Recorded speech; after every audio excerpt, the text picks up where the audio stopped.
हाय, good afternoon, जय श्री राम। चलो, तो पिछला सेशन में क्वेश्चन आंसर्स देखे थे हम लोग, न्यूमेरिकल्स क्वेश्चन हम बनवाए थे बोर्ड पे, मतलब बनाए थे, ठीक। अब उसके बाद आज हम लोग नया चैप्टर स्टार्ट करेंगे, कौन सा? The problem of excess and deficient demand. देखो, पहला वाला अगर बात करते हैं हम, कौन सा? The components of aggregate demand and this component, उसके बाद शॉर्ट रन आउटपुट, और उसके बाद the problem of excess and deficient demand. ये तीन चैप्टर मिला के 12 मार्क्स का क्वेश्चन सीबीएसई में पूछा जाता है मैक्रो इकोनॉमिक्स में। तो आउट ऑफ 40 12 मार्क्स का ये तीन चैप्टर, 10 मार्क्स का आपका नेशनल इनकम, मतलब 40 में 22 नंबर तो यही दो चैप्टर से पूछ लिया जाता है, नेशनल इनकम और the theory of income output and employment, जिसमें तीन चैप्टर आ गया आपका, aggregate demand and its component, short run और the problem of excess and deficient demand. तो दोनों चैप्टर हम लोगों ने कर लिया, ठीक है। Aggregate demand and its component भी हो गया, उसके बाद शॉर्ट रन भी हो गया, कुछ क्वेश्चंस भी हम लोगों ने देख लिया। आज नया चैप्टर हम लोग स्टार्ट करेंगे, the problem of excess and deficient demand. Interesting chapter है, थ्योरेटिकल चैप्टर है, ये न्यूमेरिकल चैप्टर है नहीं, ठीक है, अच्छा चैप्टर है, चलो साथ में सीखेंगे। तो चैप्टर स्टार्ट करने से पहले ना कुछ बेसिक्स टर्म्स है, कुछ क्या है सर? Basics term. जैसे पहला आपका होता है फुल एम्प्लॉयमेंट,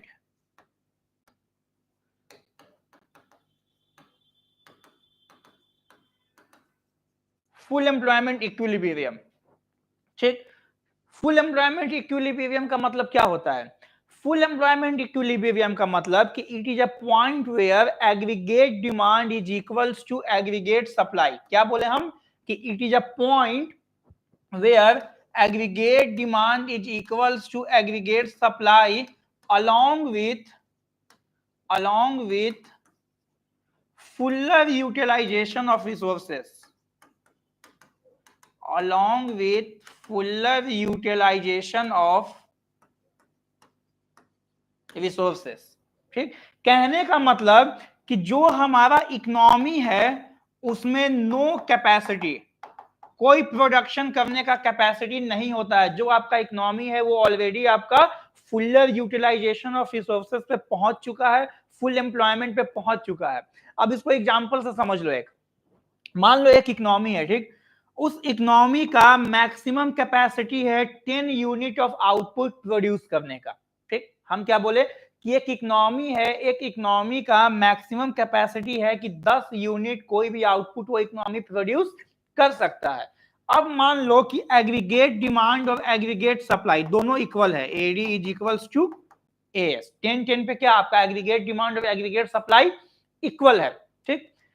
अब बाई चांस क्या, मान लो कि कल अगर इकोनॉमी में कंजम्पशन बढ़ गया, इन्वेस्टमेंट बढ़ गया, गवर्नमेंट एक्सपेंडिचर बढ़ा दी, जिसके कारण आपका एग्रीगेट डिमांड 10 से इंक्रीज होकर 12 हो गया, तो क्या आप इसके कोरस्पॉन्डिंग सप्लाई बढ़ा सकते हो? हाँ या ना? जब एग्रीगेट डिमांड 10 से 12 हो गया तो क्या आप इसके कोरस्पॉन्डिंग एग्रीगेट सप्लाई बढ़ा सकते हो? तो आंसर होगा नहीं सर, एग्रीगेट सप्लाई 10 से हम इंक्रीज नहीं कर सकते हैं। क्यों? क्योंकि ऑलरेडी इकोनॉमी का जितना कैपेसिटी था प्रोडक्शन करने के लिए उतना हम प्रोड्यूस कर चुके हैं। अब मेरे पास रिसोर्सेस है ही नहीं है, एक्सेस कैपेसिटी इकोनॉमी में है ही नहीं कि हम कुछ प्रोड्यूस कर सकें। तो जिस सिचुएशन पे आपका एग्रीगेट डिमांड और एग्रीगेट सप्लाई इक्वल हो जाता है प्लस इकोनॉमी का फुलर यूटिलाइजेशन हो जाता है, उस पॉइंट को हम बोलते हैं क्या? फुल एम्प्लॉयमेंट इक्विलिब्रियम, ठीक है। It is a point where aggregate demand is equals to aggregate supply along with fuller utilisation of resources, मतलब there is no excess capacity in the economy. ये था आपका पहला कॉन्सेप्ट। दूसरा कॉन्सेप्ट क्या है? दूसरा कॉन्सेप्ट है आपका अंडर एम्प्लॉयमेंट इक्विलिब्रियम। एक था फुल एम्प्लॉयमेंट का कॉन्सेप्ट, एक है आपका अंडर एम्प्लॉयमेंट का कॉन्सेप्ट, ठीक। अब ये क्या बोलता है? ये भी यही बोलता है कि aggregate demand is equals to aggregate supply. जिस पॉइंट पे एग्रीगेट डिमांड और एग्रीगेट सप्लाई इक्वल हो जाता है, लेकिन डिफरेंस क्या है सर कि इस पॉइंट पे आपका रिसोर्सेस फुल्ली यूटिलाइज नहीं होता है। जो आपका रिसोर्सेस है वो फुल्ली यूटिलाइज नहीं है, मतलब there is excess capacity in the economy. Examples 10-10 पे क्या था? Equilibrium, full employment equilibrium. अब अगर कल से इकोनॉमी में आपका कंजम्पशन कम हो जाएगा या इन्वेस्टमेंट कम हो जाएगा, गवर्नमेंट अपना एक्सपेंडिचर कम कर देगी, ठीक है, तो क्या होगा? आपका एग्रीगेट डिमांड घट जाएगा। मान लो एग्रीगेट डिमांड घट के 10 से 8 हो गया। 10 से कितना हो गया? 8। अब सप्लाई तो हम कम कर सकते हैं, सप्लाई को हम कम कर सकते हैं ना, एडजस्ट कर सकते हैं। कैसे? एज पर द केस आप सप्लाई एडजस्ट कैसे करते हो? सप्लाई बढ़ाना है तो एम्प्लॉयमेंट बढ़ा दो, सप्लाई घटाना है तो एम्प्लॉयमेंट को घटा दो। मतलब हमको अगर सप्लाई 10 से 8 यूनिट करना है तो हम कैसे करेंगे? इतना हम लेबर को भगा देंगे, मतलब लेबर अनएम्प्लॉयड हो गया। इकोनॉमी में क्या है आपका? इतना यूनिट रिसोर्सेस क्या है? Not utilise. अभी भी आपके पास इतना रिसोर्सेस बचा है इकोनॉमी में प्रोडक्शन करने के लिए, बट आपका एग्रीगेट डिमांड और एग्रीगेट सप्लाई क्या है? इक्वल है। तो इसको हम क्या बोलते हैं? Under employment equilibrium. It is a situation where aggregate demand is equals to aggregate supply but there is an excess capacity in the economy, मतलब resources are not fully utilized। ठीक, इसके बाद अगर हम बात करते हैं तीसरा कॉन्सेप्ट का, तो तीसरा कॉन्सेप्ट आपका क्या था? तीसरा कॉन्सेप्ट था आपका फुल एम्प्लॉयमेंट। फुल एम्प्लॉयमेंट हम लोग किसको बोलते हैं? What do you mean by full employment? तो सिंपल सा बात है, it is a situation where demand of labour is equals to supply of labour, या it is a situation where all those who are able and willing to work are getting the work. जितने लोग भी काम करना चाह रहे हैं उनको अगर काम मिल जाता है, उसको हम क्या बोलते हैं? Full employment. मतलब demand of labour is equals to supply of labour. ठीक, सिंपल सा ये बात। All those who are able and willing to work are getting the work, तो उसको हम क्या बोलते हैं? Full employment. ठीक है, उस पॉइंट पे आपका डिमांड ऑफ लेबर और सप्लाई ऑफ लेबर क्या होता है? इक्वल। ठीक, उसके बाद क्या है? उसके बाद अगला आपका है sir voluntary unemployment. Voluntary unemployment क्या होता है? वॉलेंट्री अनएम्प्लॉयमेंट का मतलब वैसे आते हैं प्राणी इसमें जो काम ही नहीं करना चाहते हैं। ठीक, बेरोजगार, नल्ला, वॉलेंट्री में वही लोग को कंसीडर करते हैं।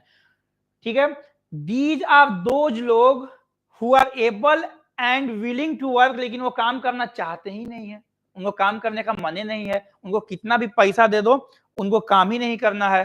ठीक, तो उन लोग किसमें आते हैं? उन लोग आते हैं इसमें वॉलेंट्री अनएम्प्लॉयमेंट में। ठीक है, वॉलेंट्री अनएम्प्लॉयमेंट में। अच्छा, तो इसमें कुछ ऐड कर देते हैं। देखो सिंपल सा बात है, प्रैक्टिकल बात है। आज 12th में हो, ठीक, 3 साल 4 साल बाद ग्रेजुएशन पास कर जाओगे, 5 साल बाद पोस्ट ग्रेजुएशन पास कर जाओगे, ठीक है ना? हम लोग तो लड़का है वैसे भी। अगर कुछ नहीं किए, वॉलेंट्री बन के रह जाओगे, तो ना दोस्त काम देगा, ना गर्लफ्रेंड काम देगी, ना यार काम देगा, और एक टाइम के बाद तो मम्मी पापा भी काम नहीं देंगे।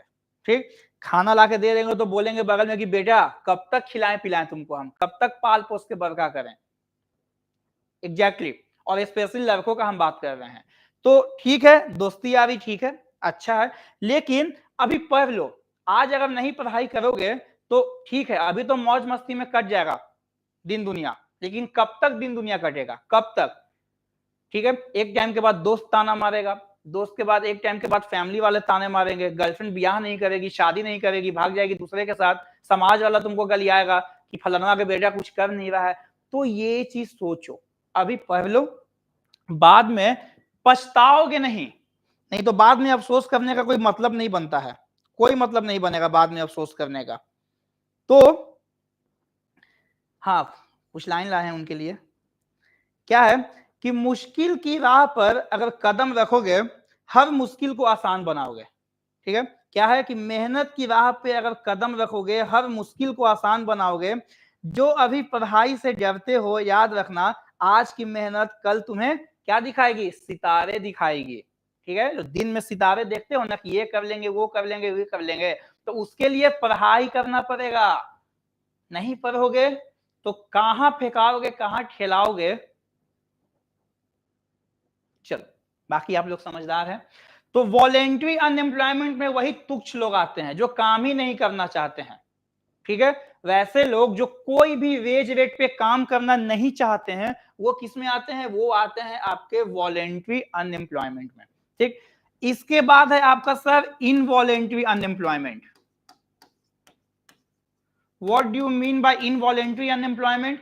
तो इसमें वो लोग आते हैं जो काम करना तो चाहते हैं लेकिन उनको काम नहीं मिलता है।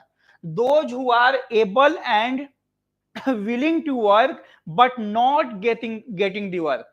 हम काम करना चाहते हैं, हम काम करने योग्य हैं, लेकिन हमको काम नहीं मिल रहा है, तो उस लोग किस कैटेगरी में आएंगे, इनवॉलेंट्री अनएम्प्लॉयमेंट में। और इंडिया में जो अनएम्प्लॉयमेंट है ना, वो अनएम्प्लॉयमेंट किस टाइप का है, इनवॉलेंट्री अनएम्प्लॉयमेंट ही है। बहुत लोग ऐसे हैं जो काम करना चाहते हैं लेकिन उनको काम नहीं मिलता है। ठीक, तो इनवॉलेंट्री अनएम्प्लॉयमेंट बोलते हैं उसको। उसके बाद अगला क्या है आपका, अगला है आपका फ्रिक्शनल अनएम्प्लॉयमेंट। अब फ्रिक्शनल अनएम्प्लॉयमेंट क्या है sir, what do you mean bye frictional unemployment? तो ये आपका कनेक्शन किसके साथ बैठाता है, डायनेमिक एनवायरनमेंट के साथ। आज आप यहां काम कर रहे हो, मान लो एक काम छोड़ के जब आप दूसरे काम की तरफ जाओगे, तो जो बीच गैप में, बीच के टाइम पीरियड में आप अनएम्प्लॉयड होगा ना, उसी को हम क्या बोलते हैं, फ्रिक्शनल अनएम्प्लॉयमेंट। आज हम यहां काम कर रहे हैं, ठीक, अब अगला काम मिलने तक अगर हम 10 दिन घरे बैठ जाएं, तो वो 10 दिन हम जो घरे बैठेंगे तो हम क्या है, बेरोजगार हैं, नल्ला है, अनएम्प्लॉयड है। तो उस टाइप के अनएम्प्लॉयमेंट को हम लोग क्या बोलते हैं, फ्रिक्शनल अनएम्प्लॉयमेंट। क्या बोलते हैं उसको, फ्रिक्शनल अनएम्प्लॉयमेंट। ठीक, तो अभी तक क्या क्या हम बताएं, सबसे पहला फुल एम्प्लॉयमेंट इक्विलिब्रियम, एडीएस, ठीक, along with fuller utilisation of resources. उसके बाद under employment equilibrium, AD is equal to S but there is an excess capacity in the economy, मतलब रिसोर्सेस आपका फुल्ली यूटिलाइज नहीं होता है। उसके बाद फुल एम्प्लॉयमेंट, मतलब जो लोग काम करना चाहते हैं, those who are able and willing to work are getting the work, उनको काम मिल जाता है, मतलब demand of labour is equals to supply of labour. उसके बाद क्या है, वॉलेंट्री अनएम्प्लॉयमेंट, वैसे लोग जो काम करना चाहते ही नहीं है। इनवॉलेंट्री अनएम्प्लॉयमेंट, जो काम करना चाहते हैं लेकिन उनको काम मिल नहीं रहा है, those who are able and willing to work but not getting the work. और लास्ट में आपका क्या है, फ्रिक्शनल अनएम्प्लॉयमेंट। ठीक है, these are the unemployment associated with, मतलब उस चेंजेस से जो अनएम्प्लॉयमेंट इकोनॉमी में आता है। कहां से वापस,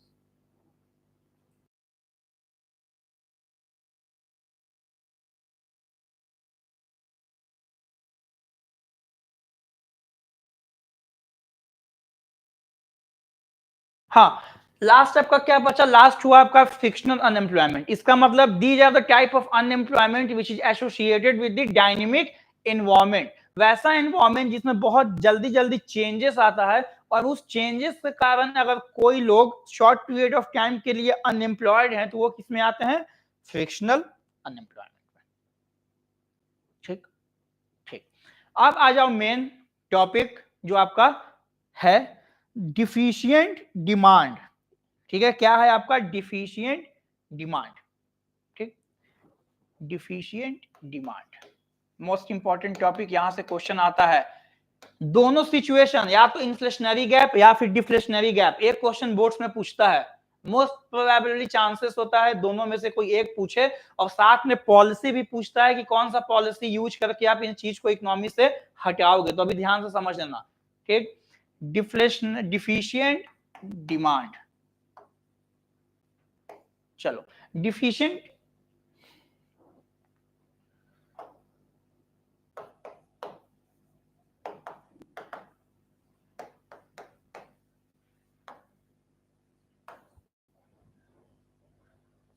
डिफिशिएंट डिमांड। अब देखो, डिफिशिएंट डिमांड कब होता है, जब आपका एग्रीगेट डिमांड क्या होता है, एग्रीगेट सप्लाई से कम, बियॉन्ड फुल एम्प्लॉयमेंट से। अब इसका एग्जांपल जो भी हम उस टाइम बताए थे आपको कि 10-10 पे मान लो एग्रीगेट डिमांड और एग्रीगेट सप्लाई इक्वल है, ठीक। तो ये क्या था, फुल एम्प्लॉयमेंट का सिचुएशन था। अब अगर डिमांड घट के 10 से 8 हो जाए तो सप्लाई को भी एडजस्ट करना होगा। कब तक, जब तक कि दोनों वापस से इक्वल ना आ जाए। लेकिन यहां पे इतना रिसोर्सेस आपका क्या है, अनएम्प्लॉयड। 2x रिसोर्सेस इकोनॉमी में क्या है, अनएम्प्लॉयड। तो इस केस को हम क्या बोलते हैं, deficient demand. It is a situation when AD is short of AS, ठीक। It is a situation when AD is short of AS और there is an excess capacity in an economy, there is an excess capacity in an economy. हाँ, second चीज कि हम यहाँ हर एक definition लिखवा नहीं रहे हैं। बहुत सारे आपको टीचर्स ऐसे मिल जाएंगे यहाँ पे मस्त पीपीटी लाए, एक एक चीज लिखवा दिए या लिखा हुआ है ये था, रीड मारे बताएं चल गए, ठीक। तो इससे क्या होता है कि आधे लोग वैसे हो जाते हैं जो किताब को भी पलटते हैं नहीं, पीपीटी से पढ़ लिए निकल गए, ठीक है, बोर्ड्स में पास हो जाओगे, लेकिन आगे कोई मतलब नहीं बनता है वैसे पढ़ाई का, नॉलेज कुछ नहीं होगा। इसीलिए यहाँ पे हम सारा कॉन्सेप्ट आपको बता रहे हैं एकदम लेमैन लैंग्वेज में। इतना लैंग्वेज हम इस तरह का लैंग्वेज यूज कर रहे हैं कि जिसको नहीं भी बुझाता है कुछ उसको भी बुझाएगा। तो इसके बाद आप क्या करोगे, जाके एटलीस्ट किताब का पन्ना पलट लेना कि वहां पे लिखा हुआ क्या है, यही सब चीज मिला लिखेगा, मतलब दिखेगा वहां पे लिखा हुआ। तो जब तक किताब पढ़ने का आदत नहीं डालोगे बहुत दिक्कत होगा बाबू। इसीलिए बुक्स पढ़ने का आदत डालो, बस पीपीटी के भरोसे ये सब नहीं रहो, ठीक। चलो आ जाओ, what do you mean by deficient demand. तो sir it is a situation where AD is short of S, आपका एग्रीगेट डिमांड कम होता है एग्रीगेट सप्लाई से, मतलब there is an excess capacity in an economy. Economy में क्या है, एक्सेस कैपेसिटी है, मतलब सर कि जो आपका रिसोर्सेस है, resources are not fully utilized। Resources आपका फुल्ली यूटिलाइज नहीं है, कहां रिसोर्सेस है ना इकोनॉमी में 2x अभी भी। तो इस सिचुएशन को हम क्या बोलते हैं, इस सिचुएशन को हम लोग बोलते हैं डिफिशिएंट डिमांड। क्या है डिफिशिएंट डिमांड, तो it is a situation where AD is short of S, aggregate demand आपका कम होता है एग्रीगेट सप्लाई से, there is an excess capacity in an economy, the resources are not fully utilised, ठीक। अब इसका डायग्राम था, डायग्राम बनाते हैं अब इसका।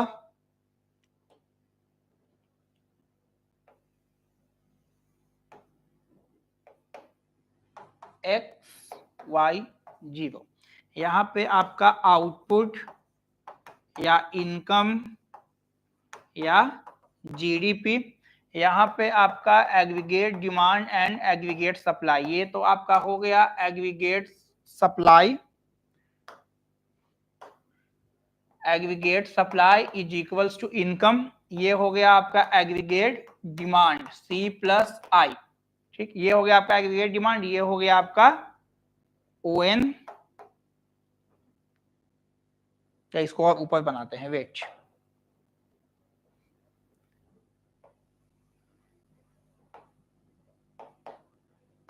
X y zero, output GDP, income, यहां पे आपका aggregate demand and aggregate supply. ये हो गया आपका aggregate supply is equals to income, ये हो गया आपका एग्रीगेट डिमांड। ये कौन सा एग्रीगेट डिमांड है, is the point of full employment. ये जो आपका एग्रीगेट डिमांड है ये है आपका full employment, on with GDP. अब मान लो, अब क्या मान लो कि कल से आपका इकोनॉमी में कंजम्पशन कम हो गया, गवर्नमेंट एक्सपेंडिचर कम हो गया, इन्वेस्टमेंट कम हो गया, या ठीक, सिंपल आपका aggregate supply is equals to income, aggregate demand full employment पे। अब अगर कल से इकोनॉमी में सीजीआई प्लस टैक्स अगर सब कम हो जाए, टैक्स बढ़ जाए, जिसके कारण क्या होगा, एग्रीगेट डिमांड कम हो जाएगा। तो जैसे ही एडी कम होगा तो एडी शिफ्ट कहां हो जाएगा, नीचे। ये आपका एग्रीगेट डिमांड प्लान था, ये आपका एक्चुअल था,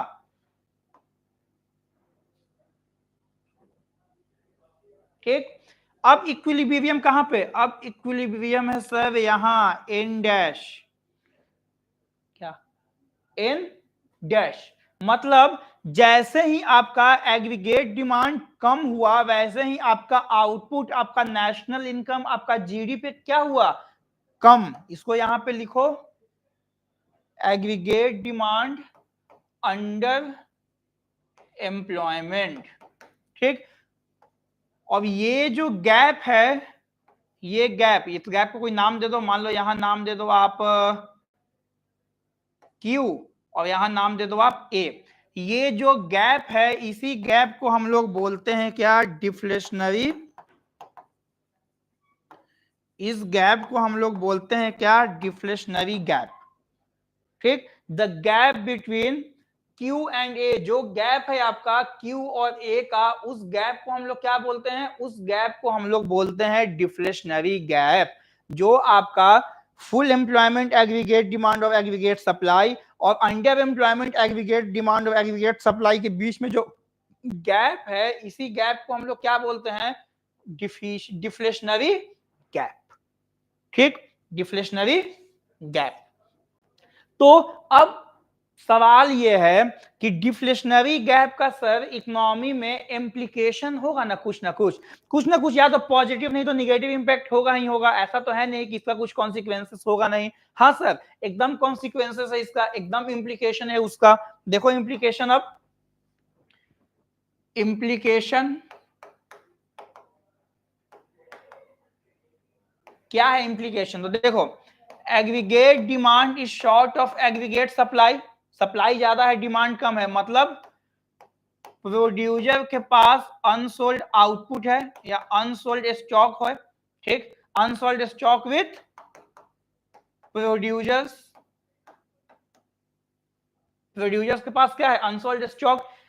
तो जब सामान स्टॉक प्रोड्यूसर्स के पास बच गया है तो प्रोड्यूसर्स क्या करेगा, प्रोडक्शन कम कर देगा।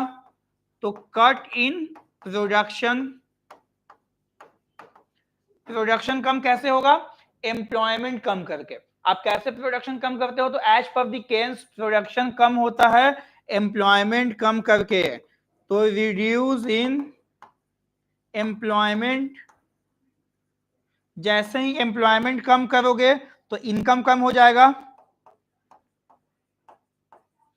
रिड्यूस इन इनकम, इनकम कम हुआ तो वापस से एग्रीगेट डिमांड कम हो जाएगा। तो इस सिचुएशन को हम लोग बोलते हैं लो लेवल ऑफ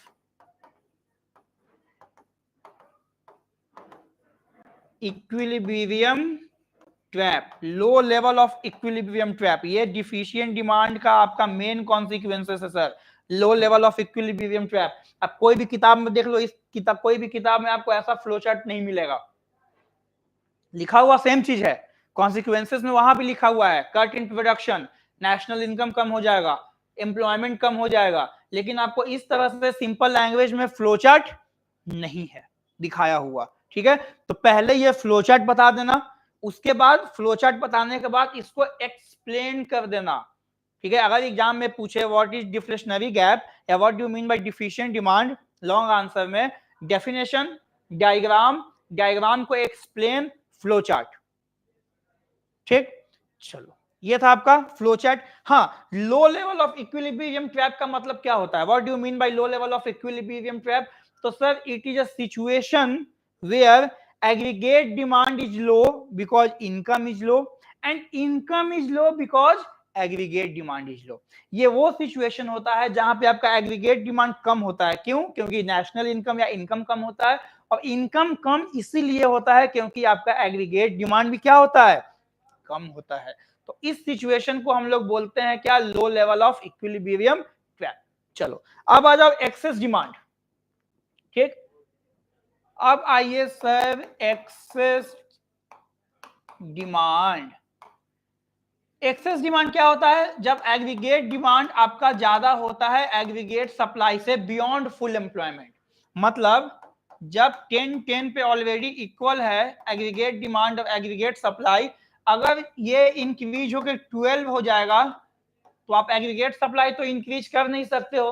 तो इस सिचुएशन को हम लोग क्या बोलते हैं, the problem of excess demand. ठीक, it is a situation where aggregate demand is greater than aggregate supply beyond full employment.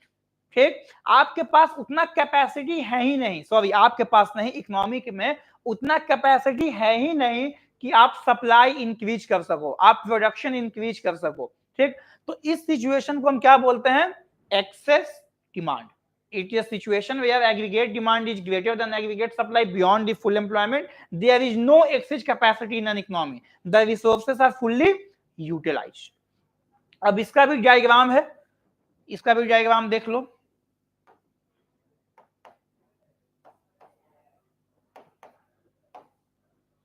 वापस से एक्स एक्सेस पे आउटपुट, जीडीपी और इनकम, यहां पे आपका aggregate demand and aggregate supply, ये हो गया आपका income is equals to aggregate supply. उसके बाद ये हो गया आपका एग्रीगेट डिमांड, कौन सा एग्रीगेट डिमांड, फुल एम्प्लॉयमेंट वाला, ठीक ना, is the point of equilibrium. अब अगर एग्रीगेट डिमांड इंक्रीज हुआ, मतलब जब इंक्रीज होगा तो एग्रीगेट डिमांड में क्या होगा, ऊपर शिफ्ट कर दो, शिफ्ट, ये शिफ्ट हो गया। अब यहां ई डैश। अब सवाल एक है, जब आपका फुल एम्प्लॉयमेंट के बियॉन्ड एग्रीगेट डिमांड इंक्रीज होगा तो क्या इसके करस्पॉन्डिंग नेशनल इनकम या जीडीपी इंक्रीज होगा, नहीं होगा। क्यों नहीं होगा, क्योंकि सप्लाई इंक्रीज हम कहां किए हैं, सप्लाई 10 का 10 है, और as per the Keynes economy में जितना सप्लाई उतना इनकम, सप्लाई तो आप इंक्रीज किए नहीं हो, तो आपका नेशनल इनकम, जीडीपी या आउटपुट में किसी भी टाइप का इंक्रीमेंट नहीं होगा। तो याद रखना कि एक्सेस डिमांड का जब भी डायग्राम बनाओगे तो उस केस में यहां से मिला मत देना, नहीं तो जीडीपी बढ़ जाएगा, पूरा पूरा डायग्राम गलती हो जाएगा। ठीक, एक्सेस डिमांड के केस में जो आपका जीडीपी होता है वो क्या होता है, आपका जो जीडीपी होता है वो होता है आपका स्टैटिक जीडीपी, जीडीपी चेंज नहीं होता है, तो इस चीज को ध्यान रखना। उसके बाद जो ये गैप है, इसको एक पॉइंट दे दो, मान लो पॉइंट दे दिए ओपी, जो ये गैप है इस गैप को हम लोग बोलते हैं क्या, इन्फ्लेशनरी गैप। उसको बोलते थे डिफ्लेशनरी गैप, इसको हम लोग बोलते हैं इन्फ्लेशनरी गैप। आप सप्लाई बढ़ा नहीं सकते हो, तो जब सप्लाई नहीं बढ़ेगा, डिमांड ज्यादा है, तब क्या होगा, तब प्राइस इंक्रीज होगा, increase in general price level, और उससे क्या होगा, इकोनॉमी में महंगाई आ जाएगा, इन्फ्लेशन आ जाएगा। ठीक, ये था आपका डायग्राम किसका, एक्सेस डिमांड का, इन्फ्लेशनरी गैप का। अब इसका भी कुछ ना कुछ तो कॉन्सिक्वेंसेस होगा ना कुछ तो इम्प्लीकेशन होगा ना इकोनॉमी में। हाँ सर, एकदम इम्प्लीकेशन है। देखो इसका इम्प्लीकेशन क्या है, आपका aggregate demand is greater than aggregate supply. ठीक, मतलब प्रोड्यूसर्स के पास स्टॉक नहीं है,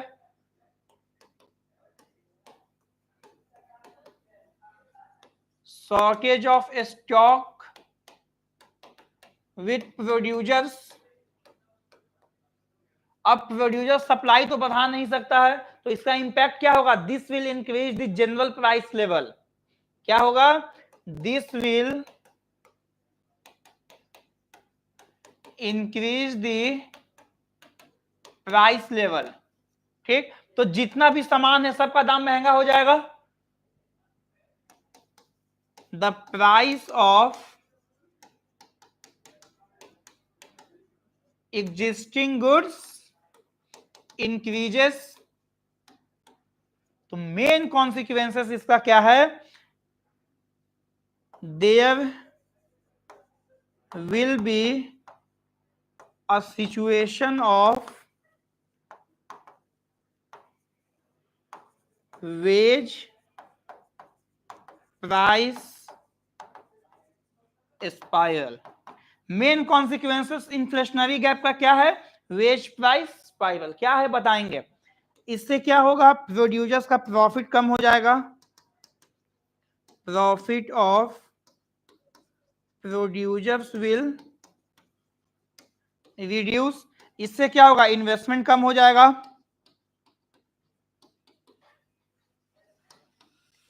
इन्वेस्टमेंट विल रिड्यूस, तो इकोनॉमी का ग्रोथ हैम्पर हो जाएगा। This will hamper the growth of an economy. Varun उन लोगों को जाकर सवाल दे देते हो स्टैटिस्टिक्स किताब में से, लास्ट चैप्टर खोलना, इंडेक्स नंबर, उससे सवाल दे दो, 3-4 को दे दे, बैठ के बनाएगा, सब हल्ला करते रहेगा। ये है इतना कॉन्सिक्वेंसेस। अब देखो डिमांड ज्यादा है सप्लाई से, आप सप्लाई बढ़ा नहीं सकते हो, तब शॉर्टेज है स्टॉक का, उससे क्या होगा, प्राइस लेवल इंक्रीज होगा, जितना भी सामान है सबका दाम महंगा हो जाएगा, जिससे कि इकोनॉमी में आ जाएगा वेज प्राइस स्पाइरल। ये वेज प्राइस स्पाइरल क्या है, एकदम लास्ट चैप्टर, इंडेक्स नंबर। हाँ, इससे क्या होगा, वेज प्राइस स्पाइरल क्या है, तो wage price spiral is a situation where wages catches price and price catches wages. हम क्या बोले, हम बोले sir wages catches price and price catches wages. इसका मतलब देखो, मान लो हम एक सामान बनाते थे, ठीक, तो उस सामान को बनाने में हमको 10 रुपया खर्चा लगता था और मार्केट में 50 रुपया में हम बेचते थे, ठीक, 10 रुपया लगता था, 50 रुपया में बेचते थे। अब क्योंकि इन्फ्लेशन आ गया इकोनॉमी में, तो जब इन्फ्लेशन आएगा तो आपका कॉस्ट ऑफ प्रोडक्शन क्या होगा, कॉस्ट ऑफ प्रोडक्शन भी इंक्रीज होगा। जो सामान हम 10 रुपया में बनाते थे, अब वही सामान बनाने में हमको 30 रुपया लगेगा, तो हम 50 में बेचेंगे, नहीं, हम बेचेंगे सर अब 70 रुपया में। हम कितना में बेचेंगे, 70 में। मतलब तो जब आप 50 की जगह 70 में बेचोगे, तो जो आपके एम्प्लॉय हैं वो वेजेस ज्यादा डिमांड करेंगे ना, क्योंकि उनका दिन दुनिया अब नहीं चल रहा है सैलरी उतना में, अब वो सैलरी या वेजेस ज्यादा डिमांड करेंगे। तो एक साइड जब आप अपने एम्प्लॉय का सैलरी बढ़ाओगे, तो सैलरी तो आप सब अपने पैकेट से दोगे नहीं, जितना ज्यादा आप एक्सपेंस लगाओगे सैलरी एंड वेजेस देने में, इनडायरेक्टली आप क्या करोगे, वो एक्सपेंस का लोड प्राइस पे बढ़ा दोगे। तो एक साइड आप अपने वर्कर्स को वेजेस बढ़ाओगे और दूसरे साइड आप क्या करोगे, प्राइस का दाम भी बढ़ाओगे, सामान का प्राइस भी बढ़ा दोगे ना, क्योंकि आपका वेजेस क्या है, एक्सपेंस, आपका कॉस्ट ऑफ प्रोडक्शन और ज्यादा हो जाएगा, और जब कॉस्ट ऑफ प्रोडक्शन और ज्यादा होगा तो आप और महंगा सामान बेचोगे, वापस से वर्कर्स आपके डिमांड करेंगे हाई वेजेस, हाई सैलरी, फिर आप सैलरी एंड वेजेस बढ़ाओगे तो फिर आप प्राइस बढ़ा दोगे। मतलब ये साइकिल कंटिन्यू चलते रहता है, ठीक है, आपका प्राइस महंगा है तो आप वेजेस महंगा करोगे, आपका वेजेस महंगा है इसलिए आप प्राइस और बढ़ाओगे, तो इसी को हम क्या बोलते हैं, वेज प्राइस स्पाइरल। क्या तो बोल दो उस लोगों की किताब लाया है, बैठ के इंडेक्स नंबर का सवाल बनाएगा, हाँ पूरा नहीं, जितना बोल रहे स्टार्टिंग का 2-3 सवाल बनाएगा, हम आ रहे हैं।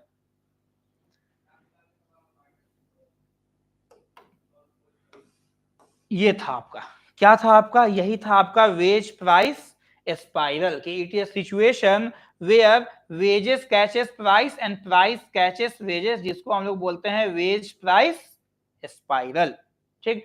अब इससे क्या होगा, इससे प्रोड्यूसर्स का प्रॉफिट कम हो जाएगा, क्योंकि कॉस्ट ऑफ प्रोडक्शन इंक्रीज होते जाएगा, तो प्रॉफिट कहां से होगा भाई, नहीं होगा, प्रॉफिट कम, इन्वेस्टमेंट कम, और जिस इकोनॉमी में इन्वेस्टमेंट नहीं होगा, प्रोडक्टिविटी नहीं होगा, तो उस इकोनॉमी में ग्रोथ कहां से होगा, तो this will hamper the growth of an economy, ठीक। ये था इसका कॉन्सिक्वेंसेस एक्सेस डिमांड का।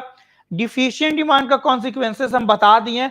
अब जो आपका लास्ट टॉपिक चैप्टर का है वो है sir fiscal policy and monetary policy, fiscal policy और मॉनेटरी पॉलिसी।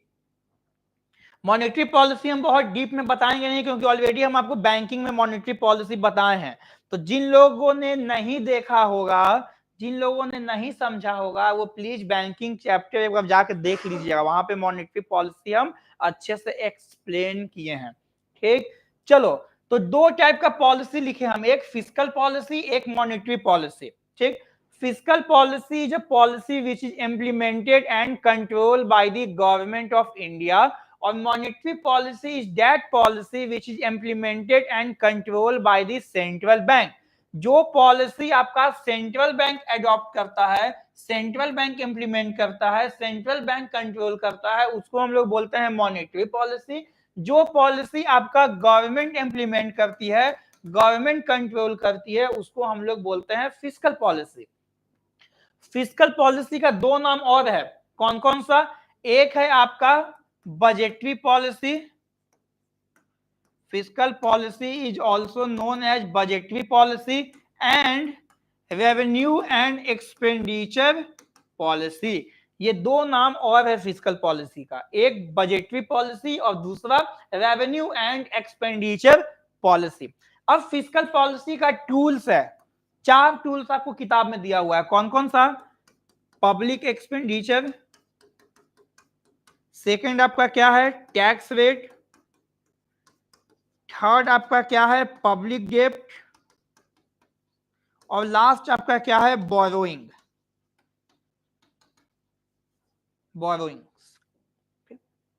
चलो पहला आओ पब्लिक एक्सपेंडिचर पे। What do you mean by public expenditure?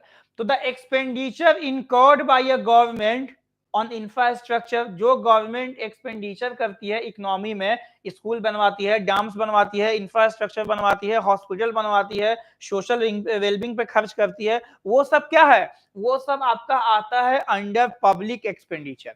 ठीक, expenditure incurred by a government in an economy is known as public expenditure. अलग अलग economic activity पे जो गवर्नमेंट खर्च करती है उसी को हम क्या बोलते हैं? उसी को हम लोग बोलते हैं सर पब्लिक एक्सपेंडिचर। अब in case of deficient demand और in case of excess demand, मतलब डिफ्लेशनरी या डिफ्लेशन और इन्फ्लेशन, इसमें क्या होगा? देखो डिफ्लेशन में क्या करेगी, मतलब in case of deficient demand आपको डिमांड बढ़ाना है, तो जब डिमांड बढ़ाना है तो गवर्नमेंट अपना एक्सपेंडिचर बढ़ा देगी, तो इस केस में पब्लिक एक्सपेंडिचर इंक्रीज होगा। जितना ज्यादा एक्सपेंडिचर उतना ज्यादा मनी इंजेक्ट होगा इकोनॉमी में, सर्कुलर फ्लो में, उतना ज्यादा लोगों का इनकम इंक्रीज होगा, तो एग्रीगेट डिमांड ऑटोमेटिक इंक्रीज होगा। और इन केस ऑफ इन्फ्लेशन, मतलब जो डिमांड ऑलरेडी बहुत हाई है, तो गवर्नमेंट क्या करेगी? अपना एक्सपेंडिचर कम कर देगी। ठीक, मनी सप्लाई कम हो जाएगा, लोगों का इनकम कम होगा, तो लोग डिमांड भी कम करेंगे। सेकंड क्या है आपका? Tax rate. What do you mean by tax? तो it is a compulsory payment made by the household and business firm to the government. जो हम लोग टैक्स पे करते हैं गवर्नमेंट को, इनकम टैक्स, और जो फर्म पे करती है कॉर्पोरेट टैक्स, कंपलसरी पेमेंट होता है, उसको हम क्या बोलते हैं? Tax. These are the compulsory payment made by the household and business firm to the government. अब इसमें भी दो केस, एक आपका डिफ्लेशन, एक आपका इन्फ्लेशन। तो डिफ्लेशन में क्या करेगी गवर्नमेंट? टैक्स कम कर देगी। अगर 100 रुपया इनकम पे हम 10% टैक्स देते थे, अब हमको डिमांड बढ़ाना है, तो हम क्या करेंगे? 10 के जगह पब्लिक से 5% टैक्स लेंगे, जिससे लोग ज्यादा कंजम्पशन करेंगे, ज्यादा इकोनॉमी में खर्च करेंगे, जिससे डिमांड क्या होगा? इंक्रीज। तो डिफ्लेशन में टैक्स कम और इन्फ्लेशन में टैक्स ज्यादा, क्योंकि हमको डिमांड कम करना है। अगर हम 10% की जगह 20% टैक्स लेंगे 100 रुपया का, तो लोगों के पास इनकम कम होगा, लोग कम खर्च करेंगे, डिमांड कम होगा, इन्फ्लेशन कम हो जाएगा। डन। तीसरा आपका क्या है? तीसरा है आपका पब्लिक डेब्ट। जब गवर्नमेंट पब्लिक से पैसा बोरो करती है, उसको हम क्या बोलते हैं? उसको हम लोग बोलते हैं पब्लिक डेब्ट। Borrowing by the government from the general public is known as public,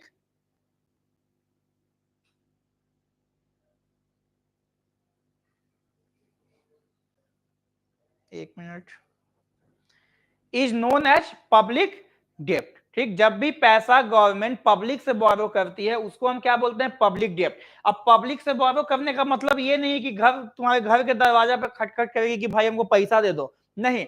government अपना सिक्योरिटी इशू करती है, जो बताए थे हम, ओपन मार्केट ऑपरेशन में गवर्नमेंट सिक्योरिटी इशू करती है। जो सिक्योरिटी को जनरल पब्लिक हो या बिजनेस फर्म हो या इन्वेस्टर, वो खरीदते हैं और गवर्नमेंट उनसे पैसा ले लेती है, सिक्योरिटी दे देती है, उसको क्या बोलते हैं हम लोग? पब्लिक डेब्ट। जब हम लोग पब्लिक से पैसा लेते हैं, ठीक, तो अगर डिफ्लेशन है, तो डिफ्लेशन में पब्लिक डेब्ट क्या होगा? कम। हम आपसे कम पैसा लेंगे, पैसा आप ही के पास जा रहेगा कि आप पैसा खर्च करो। लेकिन अगर इन्फ्लेशन है तो हम आपसे बोरोइंग कर लेंगे, इन द फॉर्म ऑफ पब्लिक डेब्ट। भाई पैसा लो, पैसा दे दे हमको, एज ए गवर्नमेंट पैसा दो, सिक्योरिटी ले लो, सिक्योरिटी तो ये खाओगे, सिक्योरिटी तो ये कंज्यूम करोगे। तो इन्फ्लेशन में पब्लिक डेब्ट बढ़ जाएगा, डिफ्लेशन में पब्लिक डेब्ट घट जाएगा। लास्ट है आपका बोरोइंग्स। जब गवर्नमेंट पब्लिक के अलावा बाकी अदर सोर्सेस से पैसा उधार मांगती है, जैसे आरबीआई या foreign government, foreign central bank या इंटरनेशनल फाइनेंशियल इंस्टीट्यूशन, तो वो सब बोरोइंग्स में आता है। अब इन्फ्लेशन में कम पैसा बोरो करेंगे, इन्फ्लेशन में बोरोइंग्स क्या होगा, इन्फ्लेशन में बोरोइंग्स कम होगा और डिफ्लेशन में बोरोइंग ज्यादा होगा। हमको डिमांड बढ़ाना है ना डिफ्लेशन में, तो पैसा ज्यादा बोरो करेंगे और इकोनॉमी में इंजेक्ट कर देंगे, जिससे कि मनी सप्लाई इंक्रीज होगा, तो डिमांड ऑटोमेटिक इंक्रीज होगा, डिफ्लेशन कम हो जाएगा, मतलब डिफ्लेशन में बोरोइंग ज्यादा। अब इन्फ्लेशन है, अगर हम और पैसा इंजेक्ट करेंगे तो पता चला कि इन्फ्लेशन और बढ़ ही जाएगा, तो क्या फायदा, कोई फायदा नहीं। तो इन्फ्लेशन में गवर्नमेंट क्या करती है, पब्लिक बोरोइंग बोरोइंग्स कम कर देती है। ये थे आपका फिस्कल पॉलिसी, ठीक। उसके बाद आ जाओ मॉनेटरी पॉलिसी, लास्ट। तो मॉनेटरी पॉलिसी में क्या क्या था, क्या क्या था मॉनेटरी पॉलिसी में सर, बैंक रेट, उसके बाद रेपो रेट, उसके बाद triple R reverse repo rate, cash reserve ratio, statutory reserve ratio, liquidity ratio, open market operation, moral suasion, rationing of credit और मार्जिन रिक्वायरमेंट। ये इतना था, बहुत डीप हम इसको बताएंगे नहीं, क्योंकि ऑलरेडी हम बैंकिंग में डिस्कस कर चुके हैं इसको। तो एक बार वहां जाके बैंकिंग देख लीजिएगा अगर आपको डिटेल्स में समझना है तो। यहाँ बस हम ब्रीफ में बता रहे हैं कैसे काम होगा, क्या होगा। बैंक रेट क्या है, तो the rate at which RBI lend loan to the commercial bank, जिस रेट पे आरबीआई कॉमर्शियल बैंक को लोन देती है और जो उस पे इंटरेस्ट चार्ज करती है, उसको हम क्या बोलते हैं, बैंक रेट। अब बैंक रेट भी आपका इन्फ्लेशन में इंक्रीज होता है और डिफ्लेशन में डिक्रीज होता है सर। दूसरा क्या है, दूसरा है repo rate. What do you mean bye repo rate, तो ये भी सेम है, the rate at which inflation में इंक्रीज और डिफ्लेशन में डिक्रीज, मतलब एक्सेस डिमांड के केस में इंक्रीज और डिफिशिएंट डिमांड के केस में डिक्रीज। काम कैसे करता है, please go and watch the banking chapter, वहां पे डिटेल में हम बताएं हम। उसके बाद क्या है आपका रिवर्स रेपो रेट। इसका मतलब when commercial bank park their surplus fund to the RBI या with the RBI, उस पे जो RBI कॉमर्शियल बैंक को इंटरेस्ट देती है उसको हम क्या बोलते हैं, रिवर्स रेपो रेट। ये भी आपका इन्फ्लेशन में इंक्रीज और डिफ्लेशन में डिक्रीज। उसके बाद क्या है, कैश रिजर्व रेशियो। ये क्या था, तो it is a part of total deposit, ठीक है, टोटल डिपॉजिट का वो हिस्सा that every commercial bank has to kept with RBI in the form of cash reserve। Total deposit का वो हिस्सा जो हम आरबीआई के पास कैश के फॉर्म में रखते हैं उसको हम क्या बोलते हैं, उसको हम बोलते हैं कैश रिजर्व रेशियो। तो ये भी सर आपका इन्फ्लेशन में इंक्रीज और डिफ्लेशन में डिक्रीज। उसके बाद क्या है, एसएलआर, स्टैट्यूटरी लिक्विडिटी रेशियो। जो पैसा टोटल डिपॉजिट का आरबीआई को दिए वो सीआरआर, जो पैसा अपने पास रख लिए वो SLR. It is a part of total deposit that every commercial bank has to kept with themselves in the form of liquid asset. तो ये भी सर आपका इन्फ्लेशन में इंक्रीज और डिफ्लेशन में डिक्रीज। उसके बाद क्या है, ओएमओ। ओएमओ का मतलब ओपन मार्केट ऑपरेशन, वैसा मार्केट जहां पे आरबीआई गवर्नमेंट के बिहाफ में सिक्योरिटी सेल एंड परचेज करती है, उसको हम क्या बोलते हैं, ओपन मार्केट ऑपरेशन। तो in case of inflation and in case of deflation, inflation में क्या करेगी, हमको पैसा कम करना है ना इकोनॉमी से, तो हम आपको सिक्योरिटी देंगे और आपसे पैसा ले लेंगे। मतलब इन्फ्लेशन के टाइम सिक्योरिटी सेल और डिफ्लेशन में सिक्योरिटी हम परचेज करेंगे। जो सिक्योरिटी आपको हम दिए हैं वो सिक्योरिटी आपसे हम खरीद लेंगे, परचेज करेंगे और बदले में पैसा आपको दे देंगे। उसके बाद क्या है, मोरल सुएशन।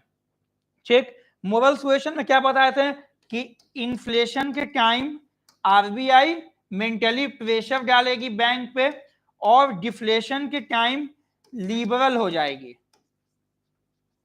ठीक, रैशनिंग ऑफ क्रेडिट में क्या है कि अलग अलग कोटा फिक्स करती है, तो इन्फ्लेशन के टाइम कोटा घट जाता है सर और डिफ्लेशन के टाइम कोटा बढ़ जाता है।